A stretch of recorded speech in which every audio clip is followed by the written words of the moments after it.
Hey Fox, hello and welcome to this YouTube channel. In this video, I'm gonna teach you how to fix there are no running apps error in Windows 11.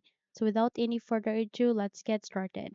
Now the case is when you try to navigate here the start icon and when you go with your task manager and try to open it, okay, you will not see a window like this. Instead, you will be able to see a window which is this called there are no running apps here in your task manager.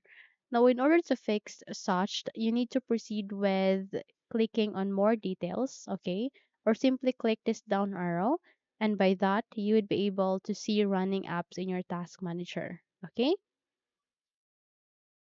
So when you navigate here the start icon, please do a right click, and when you scroll up and go with task manager, there you go, you would be able to see your running apps under the processes. Okay, you would be able to see running apps under performance where you can see your CPU, memory, disk, Wi-Fi, GPU. You can also see your app history, okay, where you can see the apps, the history of the applications that you have run or open in your Windows or computer. You might as well go with your startup apps where you can see all the startup applications here in your task manager or here in your Windows, and there you can go with changing the status into disabled or enabled. You can also go with your users where you can see your user account and how much CPU or memory does it consumes.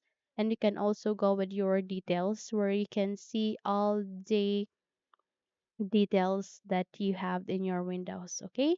You can also go with your services where you can see all the services that is present or your computer, and aligning to that you can see what service is being stopped or running here in your Windows. Okay. So that's it. If you think this video helped you a lot, then don't forget to subscribe, hit the like button as well as the bell icon to be updated for more tutorials like this. Thank you for watching this video and have a good day.